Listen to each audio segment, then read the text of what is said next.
ఒక్కసారి మాట్లాడండి స్వామీజీ, రింగ్ అవుతుంది.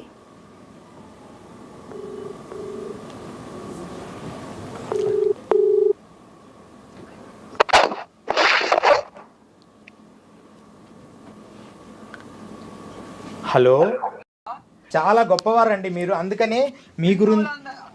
తండ్రి ఇది ఒకటే మాట, హిందువులందరూ ఒకటే ఏకమైతారు.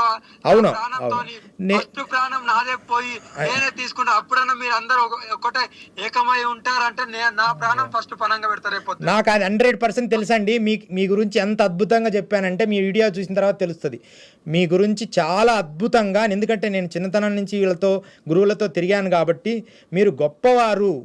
కానీ ఇక్కడున్న విషయాల్లో నేను మధ్యప్రదేశ్లో ఉజ్జయినిలో ఉన్నాను కాబట్టి మిమ్మల్ని కలవలేకపోయాను.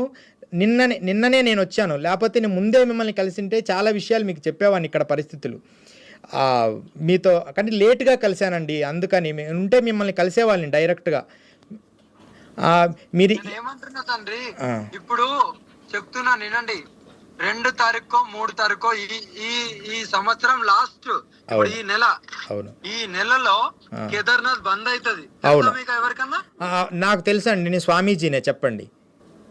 స్వామీజీనా? ఈ నెలలో బంద్ అవుతుంది, ఈ నెల ఆఖరి. అయినా సరే నేను హడావిడికి ఎందుకు వెళ్తున్నానంటే, కలుస్తారు, కిందికి వచ్చారు, 3 రోజులు ఉన్నారు చెప్తే నాకు ఏడుచుకుంటూ నేను పోతున్నా. అంటే నా మీద అబండాలు వచ్చినాను. కానీ లాస్ట్ ఆయన నాకు ఒకటే చెప్పారు, తండ్రి నీకు నేను శిక్షణ ఇచ్చాను, లోక కళ్యాణం గురించి నువ్వు ఒకటి అనుకున్నావు, నాతో పాటు లేకుండా మేము అందరం పోరాడలేకపోతున్నాము, నువ్వు పోరాడాలనే సంకల్పంతో బయటికి వెళ్తా అనుకున్నావు, వెళ్ళు తండ్రి, నా ఆశీస్సులు ఎప్పుడే ఉంటాయంటే సరే అని నేను 5 సంవత్సరాలు అయినని అసలు డైలీ మొక్కని రోజు అంటూ లేదు, 3 రోజులు ఇక్కడ ఉంటున్నాను అని తెలిసిన తర్వాత ఎంత ఆనందం అంటే, నాకు శ్మశానంలో ఎంత ఆనందం ఉంటారో శివయ్య దగ్గర ఎంత ఆనందం ఉంటారో నా గురువు గారి దగ్గర అంత ఆనందం ఉంటదని ఒక్కసారి పాదాలు తాకితే చాలు. అవును, చెప్పండి. నా ప్రాణాలకు కూడా ముప్పు ఉందని తెలుసు, ప్రాణం పోతుంది సనాతన ధర్మం గురించి అని కూడా తెలుసు. ఎందుకు మీ ప్రాణాలకు ముప్పు ఎందుకు ఉందండి? ఎవ్వరి ముప్పు లేదు మీ ప్రాణాలకు, మిమ్మల్ని ఎవరు అంటారండి? ఆ తండ్రి ఇంకోటి కూడా నేను అదే నా గురువు గారి పాదాలు ఒక్కసారి తాకి కన్నీటి బొట్టు గార్చి ప్రాణం వదిలితే చాలు. ఇక్కడ గురువు గారు, అక్కడ నా పరమశివుడు, ఈ 2 తప్ప నాకేమొద్దు. ఇప్పుడు నేను ఇంకొకటి కూడా విన్నాను, హైదరాబాద్ లో జూబ్లీస్ లో 3 కోట్ల ఇల్లు, నా తల్లిదండ్రులు ఎందుకండి గా గుడిసెలలో ఉంటారు? ఏంటండి ఇది? నేను నా మీద కేసు కాకుంటే అరెస్ట్ చేయకముందే జైల్లో ఉన్నారు, మరి ఊరు వదిలి పారిపోయారు. ఇవన్నీ ఉత్తదిలేండి, అసలు మిమ్మల్ని అరెస్ట్ చేయడానికి లేదండి. మీరు ఆ కార్డు రావడానికి ఎంత కష్టపడి ఉంటారో నాకు తెలుసు. అసలు మీడియా వరకు నా నోరు నొచ్చింది, నేను ఎవరికి కూడా సమాధానం ఇచ్చుకునే లేదు, నాకు ఏ కార్డు లేదు, నాకు ఏ గురువు లేదు. నేను కేదార్నాథ్ అయితే లైవ్ పెడతా, అన్ని చేస్తా, కానీ మీరు నన్ను అడగద్దు నా గురువు గురించి, నా దీక్ష గురించి అడగద్దు. అయ్యో అలా అడగడం లేదు. నేను హవనకాడలో మంత్రం తీసుకున్నాను అండి, మొదటి మంత్రం, మొదటిసారి నేను ఒక 5 ఏళ్ళు అయింది గురువుగారి దగ్గర హవనకాడలో తీసుకున్నాను. నేను స్వామీజీని నేను పాజిటివ్గా అసలు ఎందుకు ఇలా మీరు ఆయన ఇబ్బంది పెట్టారు అనే విషయమే మాట్లాడుతున్నాను లైవ్లో. ఎందుకు అసలు వీళ్ళకు ఎలా అందరూ నేను ముందు మిమ్మల్ని కలిసింటే మీరు అసలు సేఫ్టీగా అసలు బాగుండేది. నేను ఉజ్జయినిలో ఓంకారేశ్వర్ వెళ్ళి ఉజ్జయినిలో రావడం వల్ల లేట్ అయింది. మీరు ఉజ్జయినిలో కూడా నా గురించి అడగండి, నాకు తెలుసు స్వామీజీ, మాతాజీ గారు నాకు తెలుసు. అఘోరాలు నాకు జునాకాడాలో, గిరినార్లో షేర్నాథ్ బాబా, తర్వాత ఇక్కడ అఘోరాలు, తర్వాత హవనకాడలో, జునా అఖాడాలో ఎంతోమంది మిత్రులు నాకున్నారు, మాకు తెలుసు. కానీ నేను లేట్ అవ్వడం వల్ల వీళ్ళు ఏవో ప్రశ్నలు అడిగి మనిషిని విసిగించి మిమ్మల్ని చాలా ఇబ్బంది పెట్టారు. అందువలన నాకేం ఇబ్బంది లేదు తండ్రి, నేను ఫుల్ ఇలాంటి అబండాలు నాకే కాదు. ఒకప్పుడు ప్రళయం వస్తే, ఏ ప్రళయం తెలుసా అండి మీకు? మూర్ఖులు రాక్షసులు గుళ్ళు ధ్వంసం చేసుకోవడానికి, ఇలాంటి అప్పుడు అలాంటి వాళ్ళే ముందున్నారు. నేను ఒక అఘోరిని, ఒక్కటే మాట, నేను ఒక అఘోరిని, నేను ఒక సాధువుని అని కాషాయం బట్ట వేసుకొని, రుద్రాక్షలు వేసుకొని, బొట్టు పెట్టుకొని, ఒక పీఠం వేసుకొని కూర్చోవడం కాదు. దమ్ముంటే వచ్చి పోరాడండి ధర్మం గురించి. అవును, 100% మీరు సత్యమే చెప్తుండ్రు. మీరు అఘోరి అనేది 100% నిజము. పోరాడరు, పోరాడే వాళ్ళని ఇలా ఎక్కడ ఎప్పుడు పంపించాలని చూస్తారు. అంతే. అంటే ఎందుకంటే వీళ్ళ నడవై కదా. అవునవును. వీళ్ళ నడవై. అవునవును. నాలాంటి వాళ్ళు వస్తే వీళ్ళ నడవై కదా, ధర్మంగా ఉంటే అవునవును పంపించాలి. వీళ్ళేంది ఇళ్ళకి పోవాలి, ఏదో గుళ్ళకి పోవాలి, మంచి తూతు మంత్రం అనాలి, హోమం లాగా పెట్టాలి, అవునవును. ఒక 30,000 20,000 ఒక 5,000 10,000 తీసుకోవాలి, కడుపు నింపుకోవాలి. ఏం పర్వాలేదు స్వామీజీ, మీరు మరలా హైదరాబాద్ వస్తారు, ఈసారి మిమ్మల్ని మేము కలుస్తాము. నేను మళ్ళీ రేపు కుంభమేళాకు కూడా నేను వస్తానండి ఖచ్చితంగా. హవనకాడలో ఉంటాను, జూనాకాడ కూడా ఖచ్చితంగా మిమ్మల్ని సందర్శిస్తాను. ఓకే ఓకే ఓకే అండి. మేము బాగా మంచి స్నేహం ఉందండి, అందుకని ఫోన్ చేయమని లాయర్ గారికి చెప్పాను. లేదు నేను ఇప్పుడు ఇక్కడ నేను ఏమేమి ఇక్కడ ఉండాలో అది చేసుకుని వస్తానులేండి. సరేలేండి, సంతోషం స్వామీజీ. ప్రజలందరినీ ఏం పర్వాలేదు, అందరూ మంచి వాళ్ళు, వాళ్ళకి తెలియక అజ్ఞానంగా ఏదో అన్నారు, మీరు శాంతంగా ఉండి. నేను ఎప్పుడు ఏమనట్లేదు తండ్రి. తండ్రి ఇంకోటి మీకైతే పరమేశ్వరుడికి మనం ఇయడానికి మనం ఎవరమండి? అవునవును, వాళ్ళకి తెలియక మూర్ఖులు మీరు. మీ సాధన ఒక్క మాట ఒక్క 2 నిమిషాలు ఏనండి, ఇప్పుడు చెప్తాను. ఇక్కడ నా గురించి ఒక 3 విషయాలు గుచ్చి గుచ్చి గుచ్చి అడుగుతున్నారు. వాటి 3 నేను ఎప్పుడో క్లియర్ చేసిన. జ్ఞానులకు మాత్రం అర్థమవుతుంది.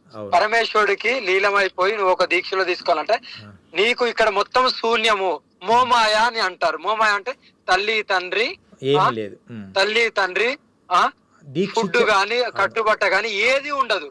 అవునా? దీక్ష ఇచ్చినప్పుడే హోమం చేపిస్తారు కదండి, ముండకం చేసి హోమం చేపిస్తారు కదా, పిండం పెట్టిస్తారు. చెప్పేది నాకు నేను పిండం పెట్టుకున్నాను, అదంతా నేను అలాంటి చెప్పదు, ఇంకా అది అయిపోయింది, గతం అవునవును. నేను ఎలా దీక్ష తీసుకున్నా బయట పెట్టాను, ఇంకా అయిపోయింది. ఇప్పుడు నేను బయట పెట్టా మొన్నటిదాకా అనుకున్నా గానీ. అయితే ఇక్కడ నేను ఒక లోక కళ్యాణం గురించి వచ్చినప్పుడు నేను భగవంతునికి ఏమనుకున్నా అంటే, భగవంతుడా, పరమేశ్వరుడా, అమ్మ పార్వతి, మీరే నా తల్లి, మీరే నా తండ్రి, మీరు నాకు ఈ జీవితాన్ని ఒక తల్లి గర్భంలో వేసి బయటికి తీసుకొచ్చి ఒక సాధన నేర్పించి, ఒక గురువుని కల్పించి సాధన నేర్పించి ఈ రోజు నన్ను ఈ స్థాయికి తీసుకొచ్చారు. మీకు నేను ఏమి ఇచ్చి రుణం తీసుకొని ఏమీ లేదు. కానీ లోక కళ్యాణం గురించి నేను బయటికి వెళ్తున్నాను, ఎన్ని ఒడిదుడుకులు వచ్చినా తట్టుకుంటాను. కానీ ఈ లోక కళ్యాణంలో నేను 2 చేయాలనుకుంటున్నాను. ఒకటి నా శరీరాన్ని త్యాగం, ఇంకోటి నా ప్రాణం. ఈ 2 నేను అనుకోనే వచ్చాను.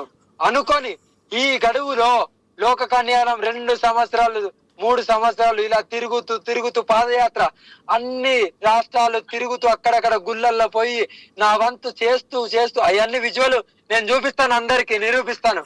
3 సంవత్సరాలు కఠినమైన ఎండలలో తిరుగుతూ ఎవరికి తెలియదు. ఇప్పుడు ఇది ఒక 6 నెలలు 7 నెలలు కాదు. ఎవరో నేను ఎర్రటి ఎండలు నడుచుకుంటూ పోతుంటే ఆయనకి ఏమనిపించిందో, పరమేశ్వరుడు పంపించిండు కావచ్చు. అవ్వా నువ్వు ఇలా పోకు తండ్రి, అప్పుడు నాకు గడ్డాలు గిడ్డాలు అన్ని ఉన్నాయి, మంచిగా రుద్రాక్షలు గిద్రాక్షలు అన్ని ఉన్నాయి. నేనే చెప్తున్నా కదా, మీరు గ్రహించు. శరీరం త్యాగం అంటే ఏంది తండ్రి? అంటే కాళ్ళు చేతులు తీసుకోలేం కదా, ఏమున్నది? పరమేశ్వరుడికి ఒక లీలం అవ్వాలంటే నీకైతే ఏదైతే ఒక ప్రాణము, ఒక అంగం అనేది నువ్వు పరమేశ్వరుడికి నువ్వు నా సర్వస్వం ఇదే, నేనే ఇది ఇచ్చిందంటే నువ్వు నీకు ఇంకా దీనికి మించిన వేరేది ఇవ్వడానికి ఏం లేదు. కాళ్ళు చేతులు అయితే ఇచ్చిన ఆయన ఒప్పుకోడు. అవునా? మరి నా భక్తి కూడా చూపించుకోవాలి కదా, నా భక్తి నేను చూపించుకుంటా. ఇప్పుడు ట్రాన్స్జెండర్ వాళ్ళు ఏమంటున్నారంటే ఆమె మా కమ్యూనిటీకే చెందింది, కొన్ని ట్రైన్లలో ఇలా వెళ్ళి తిరిగా చూపియాలి, నాకు చూపియాలి. అవన్నీ అబద్ధము మాతాజీ. మీరు 100% స్త్రీ పురుషులైనా కూడా స్త్రీతత్వాన్ని పొంది ఉన్న 100% ఎన్ని మనుషుల విధానాలు. ఇప్పుడు అర్ధనారీశ్వరన్ నేను 100% త్యాగం చేసిందని చెప్పిన కదా అన్ని ఇంటర్వ్యూలలో చెప్పిండ్రు. 100% నేను ఒక్క వారం ముందు కలిసింటే బాగుండు. సరే స్వామీజీ, చాలా సంతోషం. లాయర్ గారు ఇచ్చారు, చాలా సంతోషం. జై గురుదత్త. నమో నారాయణ. స్వామీజీ హర హర మహాదేవ్, హర హర మహాదేవ్. అంటే స్వామీజీ, ఇప్పుడు దాకా మీరు అఘోరి నాగసాధు గారితో మాట్లాడిన సంభాషణ విన్న తర్వాత తను ఎంత పాజిటివ్గా చెప్తున్నారు అంటే ఇదంతా నిజమే అని నమ్మేసేలాగా ఉంది. విన్నంత వరకు నేను అనుకున్నా, అరే పాపం తను చాలా జెన్యున్గా ఉన్నారు కదా అని చెప్పి. కానీ ఇంకొకటి ఏమర్థమైందంటే నాకు, తనని తను అంటే నేనేదో తప్పు చేశాను కాబట్టి అందరు నన్ను ఇలా అంటున్నారు, ప్రూవ్ చేసుకోవాలి అనే ఒక వేలో లేదంటే ఇంకొక రకంగా మాట్లాడుతున్నట్టుగా నాకు అనిపించింది. తనకి ఏం అవసరం అని నేను అంటున్నాను స్వామీజీ. తనని తను ప్రూవ్ చేసుకోవాల్సిన అవసరం ఏముంది తప్పు చేయనప్పుడు?